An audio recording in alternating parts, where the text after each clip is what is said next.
Hello friends, स्वागत है आपका उत्तराखंड ऑनलाइन एजुकेशन हब में।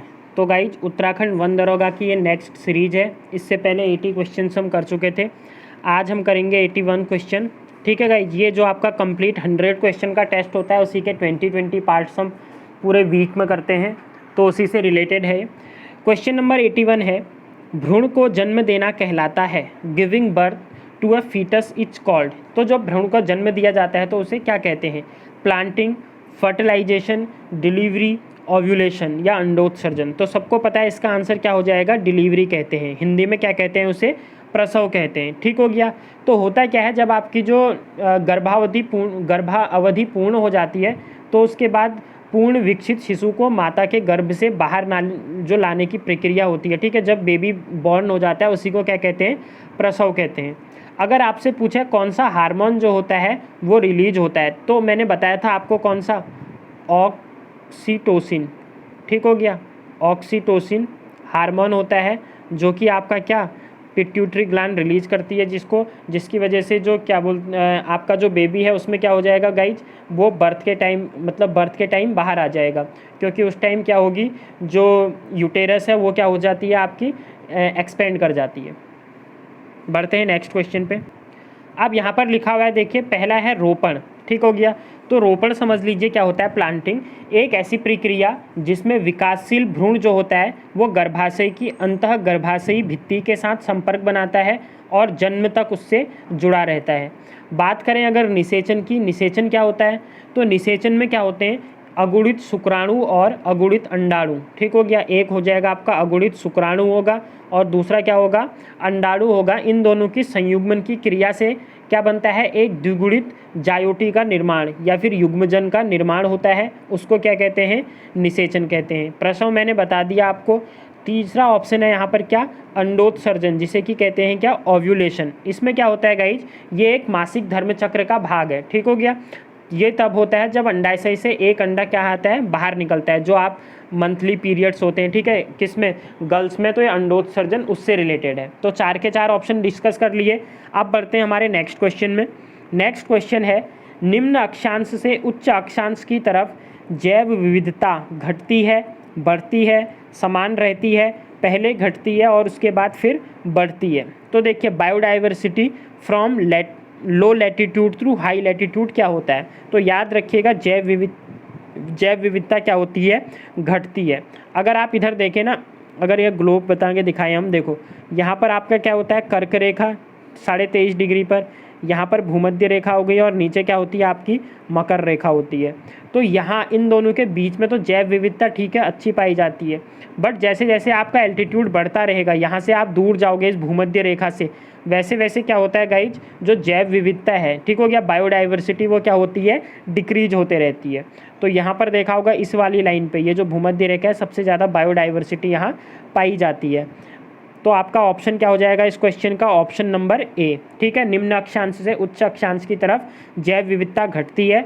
जैव विविधता मैंने आपको बता दिया अक्षांशीय प्रवणता के द्वारा प्रभावित होती है। अगर आप बात करें भूमध्य रेखा के निकट क्या स्थित है गाइज, अगर मैं एक एग्जांपल दूँ, ये जो मैंने बताया, यहाँ पर आपका पड़ता है एक देश, क्या? कोलंबिया पड़ेगा भूमध्य रेखा के पास। ठीक है, यहाँ पर लगभग जो पक्षी हैं उनकी 1400 प्रजातियाँ पाई जाती हैं। कितनी? 1400। लेकिन अगर हम बात करें इससे दूर 41 डिग्री नॉर्थ की बात करें, यहाँ अगर 41 डिग्री नॉर्थ पे बात करें तो यहाँ केवल 105 स्पीसीज पाई जाती हैं, जातियाँ उनकी। अगर ऐसे ही 71.9 और ऊपर चले जाओगे, जी ग्रीनलैंड की बात कर लोगे तो ग्रीनलैंड में और कम हो जाती है, 56 ही जातियाँ पाई जाती हैं। ठीक है, तो जैसे जैसे एल्टीट्यूड बढ़ता है आपका, लैटिट्यूड जैसे जैसे बढ़ेगा वैसे वैसे बायोडाइवर्सिटी क्या होती है? डिक्रीज होते रहती है। बढ़ते हैं नेक्स्ट क्वेश्चन पे। नेक्स्ट क्वेश्चन है, समूचे वैश्विक उष्णता के लिए किस हरितगृह गैस का सबसे अधिक योगदान है? Which greenhouse gas contributes the most to global warming? तो ग्लोबल वार्मिंग इन 4 ऑप्शनों में से आपको बताना है सबसे ज़्यादा किसकी वजह से होती है। तो गाइज देखिए, चारों चार हमारी किस में आ जाती हैं? आपकी ग्रीन हाउस गैसेज में आ जाएंगी। ठीक है, अब हमसे क्या पूछ रहा है, इन चारों गैसों में से सबसे ज़्यादा ग्रीन हाउस ग्लोबल वार्मिंग को कौन इफेक्ट करता है। तो याद रखिएगा इन चारों में से सबसे ज़्यादा क्या है वायुमंडल में, देखें तो CO2 पाया जाएगा ना। तो ऑप्शन नंबर ए आपका क्या हो जाएगा इस क्वेश्चन का राइट हो जाएगा। ठीक हो गया। जो ग्लोबल वार्मिंग है CO2 की अगर बात करूँ तो इसका जो परसेंटेज आता है 60% ये ग्लोबल वार्मिंग का क्या है कॉज है। ऐसे ही अगर CH4 की बात करें गाइज तो CH4 का 20% है। अगर हम CFCG बात करें क्लोरोफ्लोरोकार्बन की बात करें, फुल फॉर्म भी पूछ लेता है तो ये भी याद रखिएगा, इसका 14% है। और अगर N2O की बात करें तो N2O का बचता है आपका 6%। ठीक है। तो अब आपसे क्या पूछा था, अगर पूछे सबसे ज़्यादा तो CO2 हो जाएगा, सबसे कम अगर इन चार ऑप्शनों में पूछे तो आपका आंसर क्या हो जाएगा N2O हो जाएगा। ठीक है। ऐसा हुआ क्या है, क्यों हुआ गाइज, क्योंकि पिछले 100 वर्षों की बात करें हम तो कार्बन डाइऑक्साइड का जो उत्सर्जन है, ठीक है, कंसंट्रेशन है वो 30% तक बढ़ चुकी है। 30% तक क्या हो गई है, बढ़ चुकी है। तो आने वाले फ्यूचर में ये क्या है, बहुत ही हानिकारक है हमारे लिए। ऑप्शन नंबर ए इस क्वेश्चन का हो जाएगा राइट आंसर। गाइज अगर वीडियो पसंद आ रही है तो चैनल को लाइक कर दीजिए और सब्सक्राइब कर दीजिए, वीडियो को शेयर। अब नेक्स्ट क्वेश्चन है आपका, जैव रासायनिक ऑक्सीजन मांग BOD बायोकेमिकल ऑक्सीजन डिमांड उन जल स्रोतों हेतु अच्छा प्रदूषण संकेतक नहीं है जिनमें अंतर्वाह प्राप्त होता है। तो biochemical oxygen demand is not a good pollution indicate for water source in which inflow is obtained.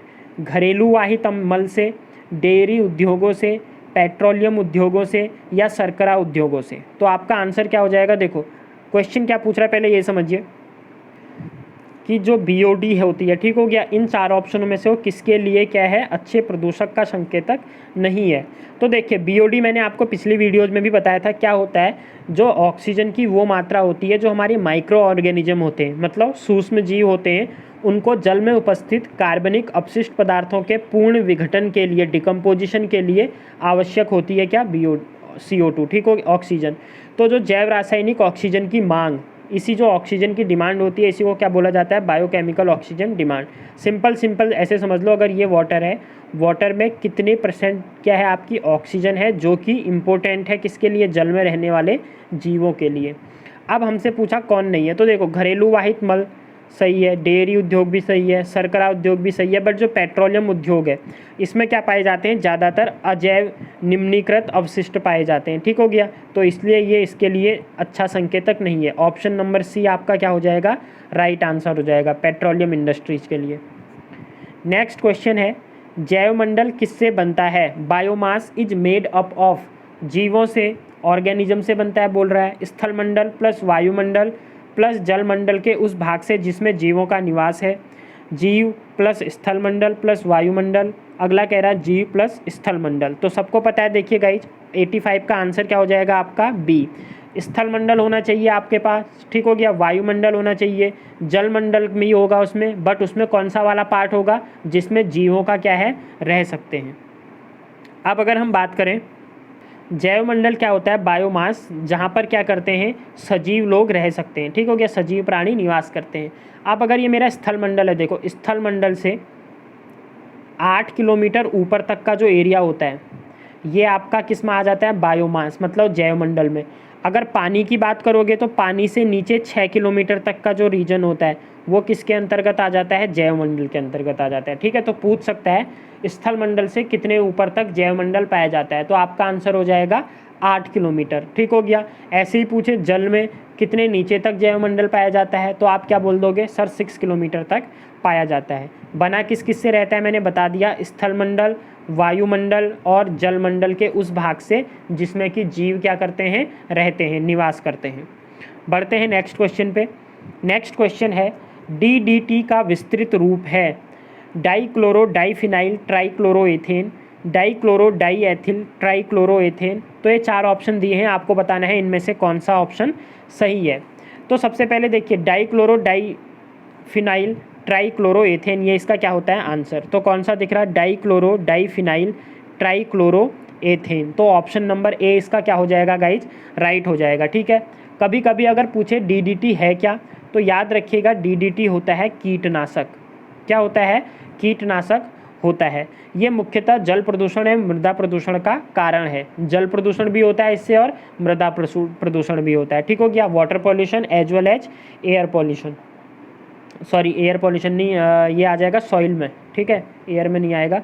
अब अगर बात करें नेक्स्ट क्वेश्चन की, क्वेश्चन है निम्नलिखित गर्भाशय की एक परत नहीं है। The following is not a layer of the uterus.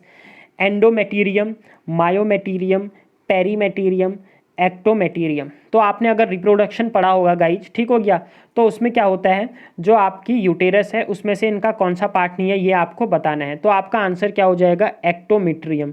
ये पार्ट नहीं होता है किसका, आपका यूटेरस का पार्ट नहीं होता है, बाकी तीनों के तीनों, ठीक है, एंडोमेट्रियम, मायोमेटीरियम और पेरीमेटीरियम जो होता है ये आपके यूटेरस के क्या होते हैं, पार्ट होते हैं। बढ़ते हैं नेक्स्ट क्वेश्चन पे। नेक्स्ट क्वेश्चन है, पृथ्वी पर सर्वाधिक जैव विविधता वाला उष्णकटिबंधीय वर्षा वन स्थित है अफ्रीका में। ठीक है, आपको क्या बताना है, ट्रॉपिकल रेन फॉरेस्ट बताने हैं, हाईएस्ट बायोडाइवर्सिटी जहाँ सबसे ज़्यादा बायोमास मतलब जीव जंतु पाए जाते हैं, अफ्रीका, दक्षिण अमेरिका, भारत या फिर इंग्लैंड। तो गाइज आपका आंसर क्या हो जाएगा, दक्षिण अमेरिका। ठीक हो गया, ऑप्शन नंबर बी इसका क्या हो जाएगा, राइट आंसर हो जाएगा। अगर उष्णकटिबंधीय वर्षा वनों में क्या होता है गाइज, पृथ्वी की सर्वाधिक जैव विविधता पाई जाती है। जो एक ट्रॉपिकल रेन फॉरेस्ट होते हैं, अगर आपसे क्वेश्चन पूछे कौन से फॉरेस्ट में सबसे ज़्यादा बायोडाइवर्सिटी पाई जाती है, तो आपका आंसर क्या हो जाएगा, उष्णकटिबंधीय वर्षा वाले वनों में। ठीक हो गया, इसमें क्या होता है, 40,000 से अधिक पादप जातियाँ और 3,000 मछलियाँ, 1,300 पक्षी, 427 स्तनधारी, ठीक है, इस टाइप से सारे के सारे क्या करे जाते हैं, पाए जाते हैं जीव जंतु। बढ़ते हैं नेक्स्ट क्वेश्चन पे।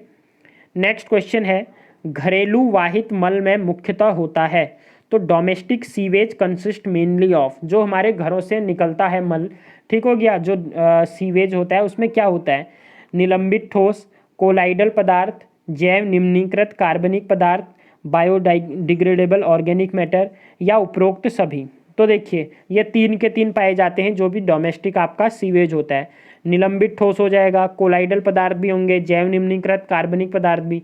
तो ऑप्शन नंबर डी इस क्वेश्चन का क्या हो जाएगा, राइट आंसर। अब अगर इसकी फॉर्म बात करें, देखो निलंबित ठोस में क्या क्या होता है, जैसे जितना भी आपका बालू हो गई, ठीक है, बालू, रेत, ये गाद जो भी होगा आपका मिट्टी, ये सब निलंबित ठोस कहलाता है। अगर कोलाइडल पदार्थ की बात करोगे तो कोलाइडल पदार्थ में क्या आ जाएगा गाइज, आपका जो जीवाणु होते हैं, कागज एवं कपड़े के तंतु, ठीक है, क्योंकि उसमें जीवाणु भी होंगे ना, जीवाणु, कागज और कपड़े के जितने भी तंतु होंगे ये इसमें आ जाएंगे। फिर क्या दिया हुआ है, कार्बनिक पदार्थ दिया हुआ है।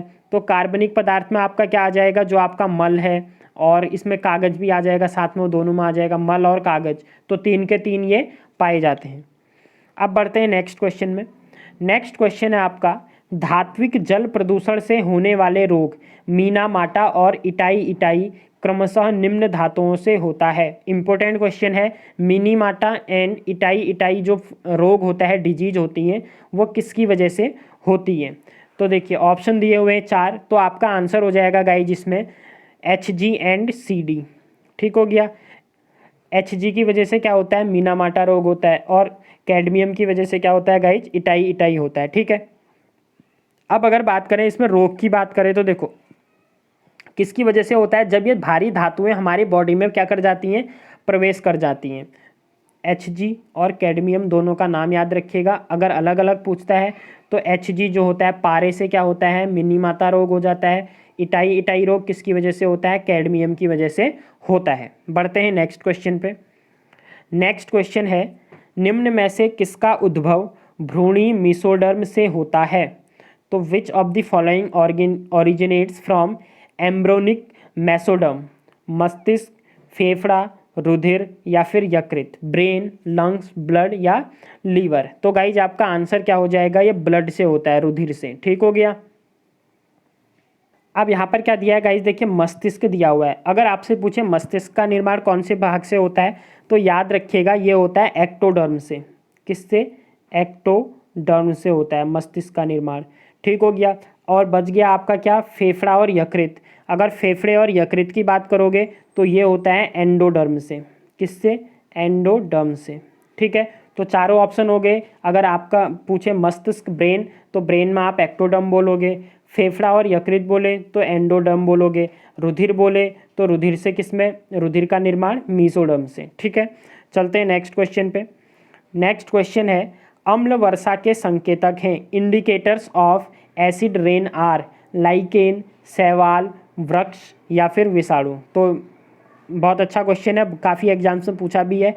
तो आपका आंसर क्या हो जाएगा गाइज, लाइकेन आपका आंसर हो जाएगा। Option number A will be your right answer. ये क्या होते हैं गाइज, ये अम्ल सुग्राही होते हैं। लाइकेन क्या होते हैं, अम्ल के क्या करते हैं, अम्ल सुग्राही होते हैं। और ये कवक और शैवाल के सहजीवी उत्पाद हैं। याद रखिएगा, कवक और शैवाल के सहजीवी उत्पाद क्या कहलाते हैं, तो कवक और शैवाल के सहजीवी उत्पाद आपके कहलाते हैं लाइकेन कहलाते हैं। और अगर और बात करोगे तो ये निम्न चट्टानों पर भी पाए जाते हैं।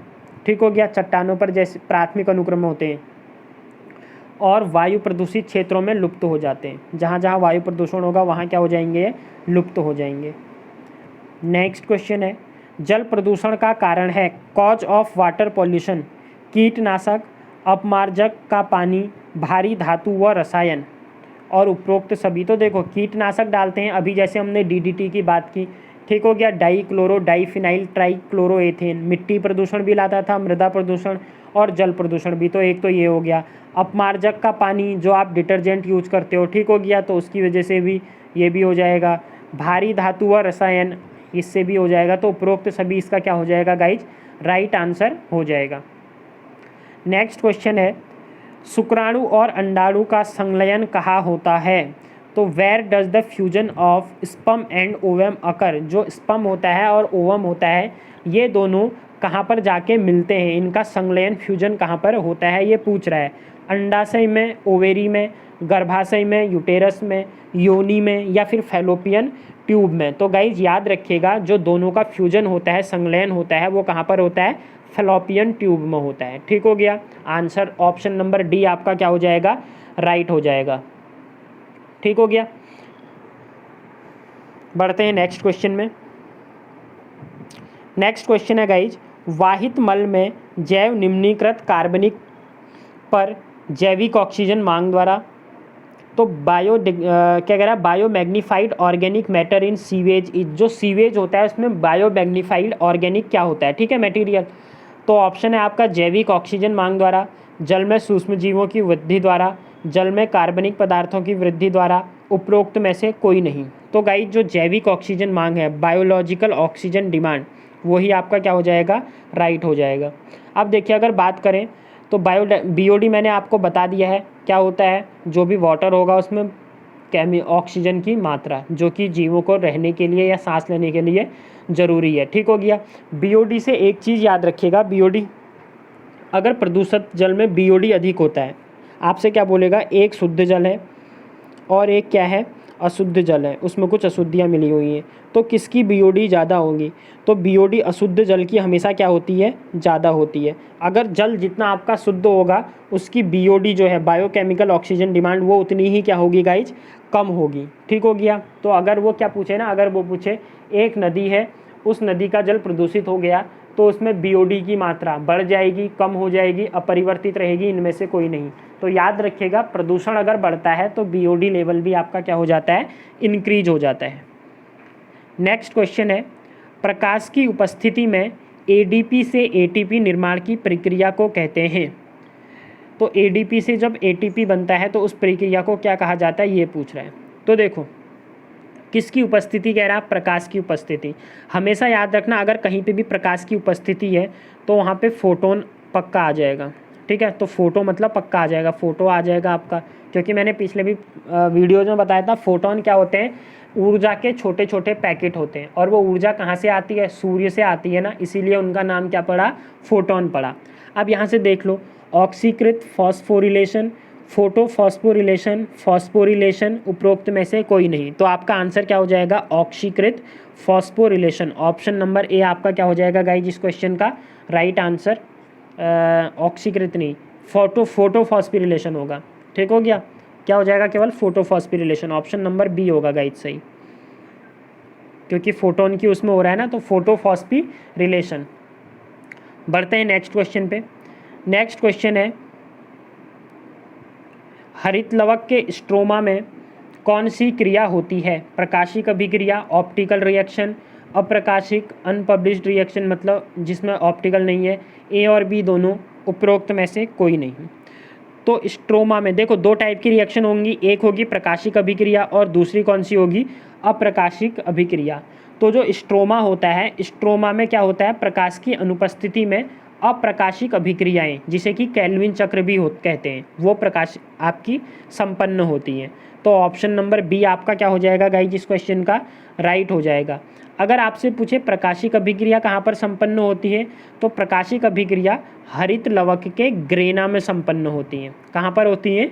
ग्रेना में। तो याद रखिएगा, ठीक है। दो चीज़ें याद रखनी है। देखो हरित लवक या प्रकाश संश्लेषण में, प्रकाश संश्लेषण के टाइम पे दो टाइप की अभिक्रिया होंगी, एक होती है प्रकाशिक अभिक्रिया, एक होती है अप्रकाशिक अभिक्रिया। प्रकाशिक अभिक्रिया ग्रेना में संपन्न होती है और अप्रकाशिक अभिक्रिया स्ट्रोमा में संपन्न होती है। बढ़ते हैं नेक्स्ट क्वेश्चन पे। नेक्स्ट क्वेश्चन है, निम्न में से कौन सा मादा जनन अंग का भाग नहीं है? Which of the following is not a part of the female reproductive system या ऑर्गन? अब देखो गर्भाशय, यूटेरस ये तो होता ही है, योनि मार्ग, वेजाइनल पास ये भी हो गई, गर्भाशय ग्रीवा, क्रीविक्स ये भी हो गई, शुक्रवाहिका जो वीनस होता है ये किस में होता है गाइस? ये होता है आपका मेल में। तो ये आपका पार्ट नहीं होगा। ऑप्शन नंबर डी आपका क्या हो जाएगा? करेक्ट आंसर हो जाएगा। ठीक हो गया।